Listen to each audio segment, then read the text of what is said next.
오늘도 주님의 은혜를 사모하여 나오신 우리 성도님들을 예수님 안에서 사랑하고 축복합니다. 제가 좀 감기가 걸려가지고 목소리가 좀 좋지 않습니다. 이해해 주시고 오늘 말씀에 또 집중하시고, 또 제가 전도 현장에 어떤 일이 있었냐, 목소리가 안 좋으신 분이 전도를 하는데 이 목소리가 안 좋은 상태에서 대상자가 잘 듣겠냐 생각했는데 그 대상자가 잘 안 들리니까 더 집중하다 보니 더 잘 듣고 은혜 받고 예수님 영접하는 것을 옆에서 중보기도 하면서 경험한 적이 있었습니다. 제가 연약하지만, 지금 부족하지만 우리 성령께서 부족한 입술을 통하여, 주의 종의 입술을 통하여 하나님의 말씀이 온전히 선포되게 될 줄 믿습니다. 오늘 본문의 주인공은 나아만 장군입니다. 당시 아람 나라는요, 굉장한 영향력을 행사했던 나라였습니다. 힘이 있는 나라였습니다. 요즘에 미국과 영국의 언어인 영어가 지금 많이 이렇게 세계 공통어로 사용했듯이 그 당시 아람어가 세계 공통어로 쓰이고 있었습니다. 그 정도로 세계 공통어로 사용할 정도로 국력이 매우 막강한 나라였고, 또 그 나라는 굉장히 무역이 잘 되는 그런 나라였습니다. 당시 아람 나라의 군대 장관이었던 나아만은 지위와 권력이 대단했습니다. 열왕기하 5장 1절 말씀에 보면 아람 왕의 군대 장관 나아만은 그의 주인 앞에서 크고 존귀한 자니 이는 여호와께서 전에 그에게 아람을 구원하게 하셨음이라. 그는 큰 용사이나 나병 환자더라. 아멘. 아람 왕이 나만을 이렇게 크고 존귀하게 여겼던 이유가 그가 위기에 빠진 아람 나라를 구하는 결정적인 역할을 했기 때문이었습니다. 그래서 아람 왕의 총애를 한 몸에 나아만은 받고 있었습니다. 그러함에도 열왕기하 5장 1절 하반절에 보면 그는 큰 용사이나 나병 환자였더라. 아멘. 제 아무리 생명 걸고 나라를 구했어도 누구에게나 밝힐 수 없는 그 나병이라는 그 병으로 인해서 아파하고 홀로 힘들게 그 병마와 싸워야 하는 상황이었습니다. 나병이라는 이 고칠 수 없는 질병에 걸린 것은 그에게 큰 아픔이었고 고통이었습니다. 그런데 이스라엘 지역에서 잡아왔던 한 소녀가 있었는데, 나아만 아내를 수종들다가 어떻게 이야기를 하다가 그 나아만 아내에게 이 어린 소녀가, 이스라엘에서 붙잡혀온 어린 소녀가 사마리아 선지자는 고칠 수 있습니다 라는 그 말을 듣자 지푸라기로 잡겠다는 심정으로 엘리야 선지자를 찾아가게 됩니다. 아무리 모든 권력과 부를 가지고 명예가 주어져도 건강하지 않으면 아무 소용없고 공허할 뿐입니다. 그런데 나아만에게 나병이라는 이 질병이 걸린 원인에 대해서 성경은 암시적으로 말씀하고 있습니다. 그 말씀이 열왕기하 5장 9절로 12절 말씀입니다. 한번 열왕기하 5장 9절로 12절 말씀을 함께 교독하겠습니다. 열왕기하 5장 9절로 12절 말씀입니다. 제가 먼저 읽겠습니다. 나아만이 이에 말들과 병거들을 거느리고 이르러 엘리사의 집 문에 서니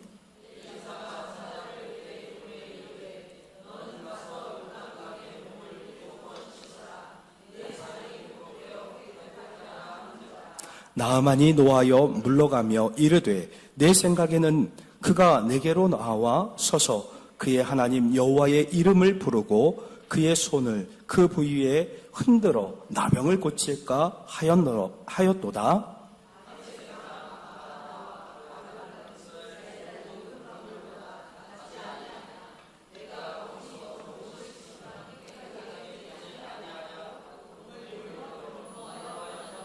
아멘.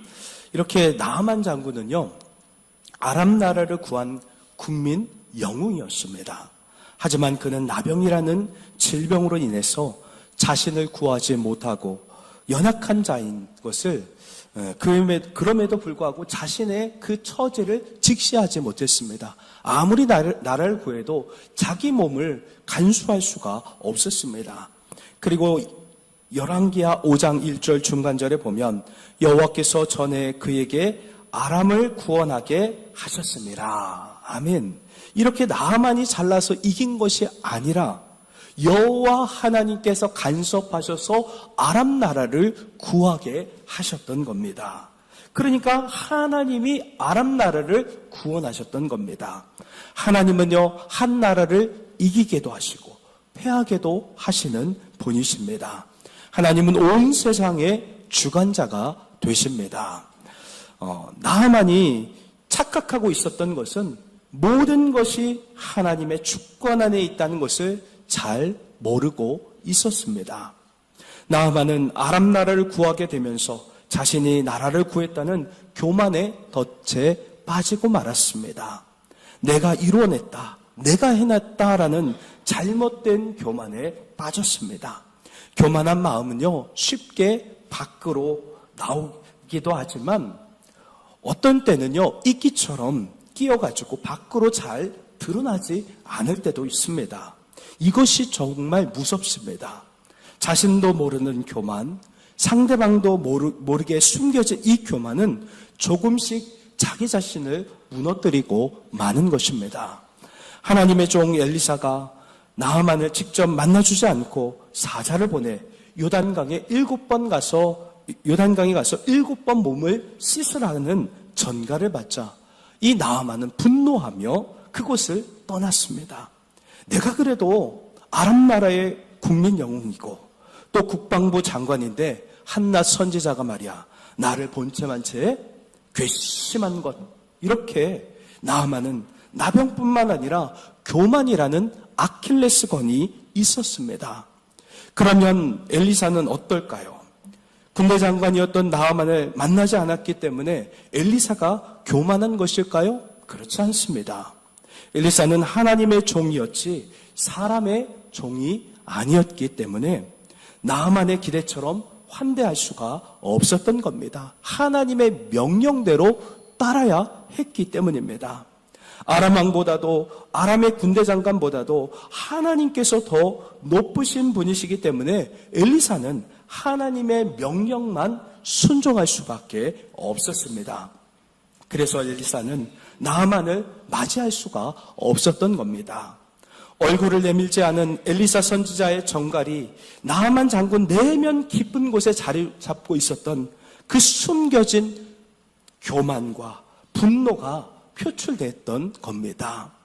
분노의 원인은 대부분 자신이 생각하는 것만큼 대우받지 못한다라고 생각이 들 때 일어나게 됩니다. 하나님은 나아만처럼 연약한 우리를 온전히 회복시켜 주시는 통로로 연약함을 허락해 주신다는 겁니다. 우리 내면 안에 있는 못된 교만인과 그리고 또 우리 모습 가운데, 우리의 삶 가운데 일어난 질병들을 통하여 하나님 그렇게 우리의 연약한 부분들을 다루신다는 겁니다. 여러분, 나아만 장군은 나병 환자였습니다. 나아만은 겉보기에는 대단히 참 훌륭한 그런 나라를 구한 장군이었습니다. 그러나 안으로는 몸이 썩어가고 있었습니다. 하나님께서는 나병을 통해서 나아만 장군을 부르시고 계셨던 겁니다. 아무에게도 노출하고 싶지 않은 나병, 인간의 힘으로 해결할 수 없는 나병이었던 겁니다. 요즘엔 치료제가 있지만 그 당시에는 치료제가 없었습니다. 하나님은 우리를 하나님의 사람으로 세우고 회복하기 위해 나병과 같은 연약한 상황들을 허락하신다는 겁니다. 연약함을 통해 하나님을 깊이 만나기를 원하십니다. 나병은 하나님 편에서는 아무것도 아닙니다. 그러나 나병과 같은 이 고통을 통해 하나님은 우리를 다루신다는 겁니다. 우리는 나아만처럼 이렇게 나병에만 관심을 집중하고 있지만 사실 하나님께서는요, 우리 내면에 더 깊은 관심을 갖고 계신다는 겁니다. 겉의 건강함이 중요한 것이 아니라 속의 내면 안에 있는 그 고난과 아픔 그리고 상처들에 대해서 관심을 갖고 계신다는 겁니다. 여러분, 우리가 해결할 수 없는 이 나병과 같은 이 고통의 상황이 없으면 우리는 금방 이 나아만처럼 교만해지고 마는 것입니다. 만약 나아만이 나병이 없었다고 한다면 그는 하나님과 상관없는 삶을 살았을 겁니다. 여러분, 나병이라는 이 연약함을 통해 우리는 하나님을 경험할 수 있는 통로가 될 수 있다는 겁니다. 여러분, 우리에게는 나병이 아니더라도 다른 연약함이 존재합니다. 우리가 보면 아침에 밥을 먹고 난 다음에 영양제를 한 주먹씩 먹지 않습니까? 어디가 아프고 저기가 아프고 그래서 약과 영양제를 먹는 것이 한 주먹이 됩니다. 어떤 분은 한 주먹도 더 된다고 하더라고요. 제가 이 얘기를 했더니 더 된다고 하더라고요. 그 정도로 우리는 연약합니다. 연약하기 때문에 누구를 찾게 되죠? 하나님을 찾을 수밖에 없는 것입니다. 나아만의 이야기는 우리는 치유와 이 나아만의 이야기에서 우리는 치유와 회복에 대한 원리를 우리는 발견할 수 있습니다. 진정한 회복은요, 낮아짐과 순종 훈련을 받아들일 때부터 시작이 됩니다. 나아만에게 있어서 낮아짐과 순종 훈련은 무엇일까요? 열왕기하 5장 10절 말씀에 보니까 엘리사가 사자를 그에게 보내 이르되 너는 가서 요단강에 몸을 7번 씻으라 내 살이 회복되어 깨끗하리라 하는지라. 아멘. 나아만의 순종훈련의 첫 번째 과제는 엘리사를 만나지 못하는 것이었습니다. 나아만의 기대는요, 엘리사를 만나서 자신의 연약한 부위에 손을 얹고 특별한 방법으로 치유 기도를 하고 고쳐주길 원했습니다. 이것이 바로 사람의 방법이었던 겁니다. 그러나 하나님은 엘리사 선지자로 하여금 나아만 장군을 만나지 못하게 했고 사환을 통해 치유 메시지를 전하도록 했습니다. 먼 나라 왕의 친서까지 지참해온 고위급 그 인사를 영접하지 않은 것은 외교적으로 분쟁 요인이 되는 그런 상황이었습니다. 그러나 하나님은 철저히 나아만을 낮추고 겸손하게 하셔서 치유하길 원하셨던 겁니다. 그러니까 하나님의 치유는 전인적인 치유라는 겁니다. 육체적인 치유뿐만 아니라 우리 내면 안에 숨겨진 깊은 교만도 치유하길 원하셨던 겁니다. 그래서 우리는 내 방법이 아닌 하나님의 방법, 그 방법 안에 철저하게 낮아짐의 그 훈련을 우리는 받아들여야 합니다. 여러분, 이 훈련이라는 것이 굉장히 어렵습니다. 하나님의 말씀이라면 그대로 순종해야 되기 때문에 참 어렵고 힘든 훈련입니다. 내 아집과 고집, 아직도 내가 하나님처럼 내가 주인 되어서 살아갈 때가 참 많이 있습니다. 그것을 포기하고 나의 나된 것을 포기하고 주님이 내 삶의 왕이 되실 수 있도록 나를 내어드리는 그 훈련을 통해 온전한 영적인 회복과 치유가 일어나게 되는 줄 믿습니다. 하나님께서 주시는 은혜의 강물은요, 높은 곳에서 낮은 곳으로 흐릅니다. 낮은 곳에서 높은 곳으로 흐르지 않습니다. 우리가 교만해봐야 아무것도 아니라는 것입니다. 하나님께 우리가 엎드릴 때 회복의 역사, 기적의 역사가 일어나게 된다는 사실을 믿으시길 바랍니다. 나아만의 순종훈련의 두 번째 과제는요, 더러운 요단강에 몸을 7번을 씻는 것이었습니다. 요단강의 물이 깨끗하지 않기 때문에 요단강에서 몸을 씻는 것은 나아만 장군의 격에 맞지 않을 뿐만 아니라 자신을 혼례한다라고 그렇게 여겼습니다. 나아만은 아람 나라에 있는 강들은 요단강보다 더 깨끗하고 더 좋다라고 다메섹강, 아바나와 바르발에서 목욕하면 더 깨끗해질 수 있는데 왜 이렇게 더러운 요단강에서 씻어야 하냐고 분노하며 그곳을 떠나고 말았습니다. 요단강 물이기 때문에 회복과 치유의 능력이 있는 것이 아니었습니다. 하나님께서 원하시는 것은 하나님의 말씀대로 순종하냐, 순종하지 않느냐에 있는 것입니다. 하나님은요, 하나님의 말씀에 어떠한 말씀이든 순종하길 원하신다는 겁니다. 순종을 통해서 숨겨진 교만의 속껍질을 완전하게 깨뜨려야 했고 완전하게 허물어야 했던 겁니다. 엘리사가 나아만에게 몸을 씻으라는 것은 그저 몸을 물에 담그는 것이 아니었습니다. 여러분, 몸을 씻으려면 어떻게 해야 됐죠? 옷을 벗어야 했습니다. 그러면 옷을 벗을 때 자기의 치부 나병이 그대로 부하들에게 다 보여져야만 했습니다. 자기의 몸의 치부가 부하들에게 다 드러나야 했습니다.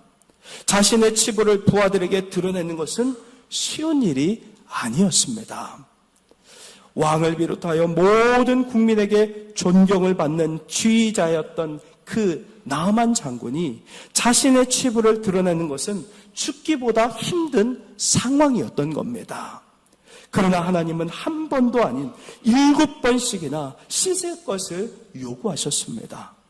여러분, 성경에 나온 7은 잘 알고 있듯이 완전수 7입니다. 지난번에 말씀드렸던 것처럼 6일 동안 창조하시고 제7일에 안식하셨던 것처럼 이렇게 7이라는 숫자는 완전수 7입니다. 이 완전수 7은 하나님이 원하시는 순종은 완전한 순종이라는 것을 말씀하고 있는 것입니다.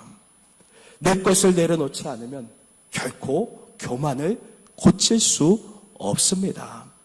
그래서 우리는 하나님의 말씀을 들어도, 어떤 말씀을 들어도요, 아멘, 아멘, 아멘 순종하는 유연함이 필요한 것입니다. 자신의 허물을 깨고 자신의 그 민낯을 드러내야 그때부터 회복과 기적의 역사가 일어나게 되는 것입니다. 철저한 순종을 통해서 하나님을 만나게 되고 그렇게 하나님 만나면 변화가 일어나게 되는 것입니다. 나아만은 화가 났지만 부하들의 권고에 귀를 기울이고 생사화복을 같이 동고동락했던 그 부하들의 그 말에 귀를 기울이고 하나님의 말씀에 순종했을 때 회복의 역사가 일어날 수 있었던 겁니다. 진심 어린 옆 사람의 조언도 중요하다는 것을 성경을 통해서 우리는 발견하게 됩니다. 여러분, 진심 어린 옆 사람의 조언, 성도의 조언, 목회자의 조언, 그 조언을 하나님의 음성처럼 받아들여야 회복의 역사가 일어나게 되는 줄 믿습니다. 오늘 본문을 통해서 나병의 의미를 깨닫게 됩니다. 나병이라는 이 연약함을 통해서 하나님은 나를 부르시고 찾으시는 도구로 사용하신다는 사실입니다. 우리의 연약함을 통해 나를 깨뜨려 주시고 나를 변화시켜 주시는 하나님의 축복의 통로임을 우리는 믿어야 합니다. 하나님께서 원하시는 것은요, 고난을 통해 우리가 하나님 앞에 바로 서게 하시는 것이 하나님의 궁극적인 목적입니다. 우리를 죽이시는 것이 아니라 우리를 온전히 회복시켜 주셔서 하나님의 사람으로 바꿔주시기 위해서 그렇게 우리를 연약함을 통해 우리를 하나님의 사람으로 다시 세워주시는 하나님의 그 선한 목적을 우리는 깨달아야 합니다. 시편 119편 71편의 71절에 이런 말씀이 있습니다. 고난당하는 것이 내게 유익이라. 이로 말미암아 내가 주의 율례들을 배우게 되었나이다. 아멘. 여러분, 고난이 우리에게 유익이 될 수 있습니다.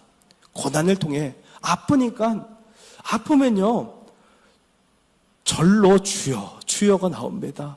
저도 아프니까 주여 제가 뭔 잘못을 했습니까? 무슨 잘못을 했습니까? 주님 알려주세요. 주님 도와주세요. 이러다가는 주일 설교도 못할 것 같아요. 제 목을 붙잡아 주세요. 그렇게 기도했더니 이렇게 마지막까지 올 수 있었습니다. 사랑하는 성도 여러분, 말씀을 마무리하겠습니다. 모든 사람은 누구나 명암을 갖고 있습니다. 나아만의 밝은 면은 크고 존귀한 자였습니다. 큰 용사, 군대 장관이란 큰 위치, 존귀한 자였습니다. 그러나 나아만에게는요, 나병 환자라는 어두운 면이 있었습니다. 많은 사람이 밝은 면과 어두운 면을 가지고 살아갑니다.